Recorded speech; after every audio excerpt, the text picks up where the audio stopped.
আপনাদের সকলকে স্বাগত জানাচ্ছি। আবার একটা নতুন রেসিপি আপনাদের মাঝখানে শেয়ার করতে চলেছি, সেটা হচ্ছে কালারিং মিষ্টি দই।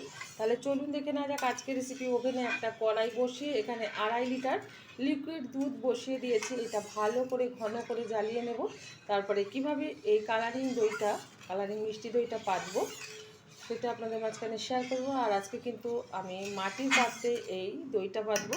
তাহলে চলুন, ভালোভাবে কিন্তু এই দুধটা আগে ফুটিয়ে নিচ্ছি। দুধটা কিন্তু ভালোই গরম হয়ে গেছে, কিন্তু ফোটা শুরু হয়নি। ফোটা শুরু হওয়ার আগেই কিন্তু দিয়ে দেবো এর মধ্যে একটু ফুড কালার। যেহেতু কালারিং আজকে মিষ্টি দইটা বানাচ্ছি, তা ফুড কালার ব্যবহার করলাম। অনেকটা এই দইটা বসার পরে কিন্তু দেখা যাবে যে পাকা আমের যেরকম দই হয় সেরকম। তো দিয়ে দিলাম, এখন ভালোভাবে ফুটিয়ে নেব।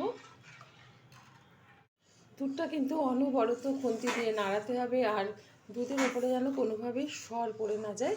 সরটা কিন্তু পড়ার আগেই ভেঙে দিতে হবে খুন্তি দিয়ে, নাহলে কিন্তু দুধটা পাতলা হয়ে যাবে। আর যখন আপনারা দই বানাবেন হাই আছে কিন্তু এই দুধটা ফোটাতে হবে। ঘন ঘন কিন্তু নাড়িয়ে নিচ্ছি যাতে সর না পড়ে দুধের ওপরে। এখন দুধের মধ্যে দিয়ে দেবো পরিমাণ মতো চিনি। যে যেরকম দই মিষ্টি খাবে সেই অনুযায়ী কিন্তু চিনিটা ব্যবহার করতে হবে। পরিমাণ মতো কিন্তু চিনিটা ব্যবহার করলাম। তো আপনারা আপনাদের পছন্দ বা পরিমাণ বুঝেই কিন্তু এটা ব্যবহার করবেন, কারণ অনেকে মিষ্টি কম খেতে পছন্দ করে বা অনেকে মিষ্টি বেশি খেতে পছন্দ করে। যে যেরকম পছন্দ করে থাকুন সেরকমভাবে কিন্তু চিনিটা আপনারা ব্যবহার করবেন।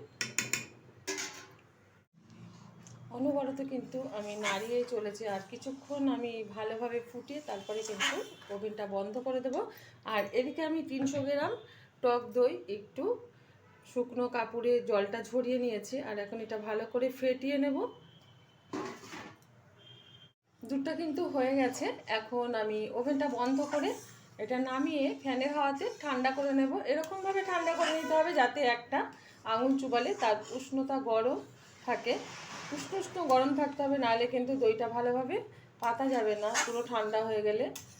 তো এখন আমি ওভেনটা বন্ধ করে তারপরে ফ্যানের হাওয়ায় ঠান্ডা করে নিচ্ছি। দুধটা কিন্তু ঠান্ডা করে নিয়েছি, আর এদিকে যে টক দইটা আমি ফেটিয়ে রেখেছিলাম এইটা এখন এই দুধের মধ্যে আমি দিয়ে দিচ্ছি।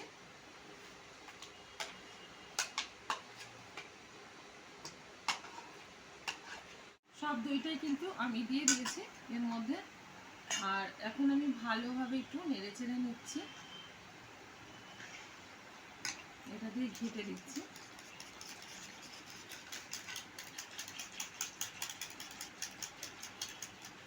ভালোভাবে কিন্তু আমি টক দইটা দুধের সাথে ফেটিয়ে নিয়েছি। এখন এখানে আমি একটা মাটির পাত্র নিয়েছি, এর মধ্যে দইটা পাতবো।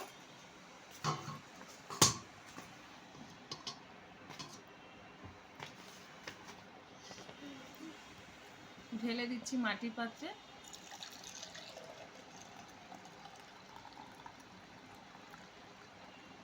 আর কিন্তু ধরবে না। আর একটা কন্টেনারে আমি ঢেলে দেব। এটা ঢেকে দিচ্ছি। এখানে একটা থালা নিয়েছি, থালার উপরে দিয়ে দিচ্ছি একটা বেড কভার। এখন যে পাত্রতে আমি দইটা পেতেছি সেটা ভালোভাবে ঢেকে রেখে দেবো 8 ঘন্টার জন্য। 8 ঘন্টা বাদে খুলে দেখাবো যে দইটা কেমন হয়েছে, কেমন বসেছে। রেখে দিচ্ছি 8 ঘন্টার জন্য। 8 ঘন্টা বাদে আমি দইটা যে ঢেকে রেখেছিলাম সেটা আমি ঢাকনাটা খুলে দিচ্ছি।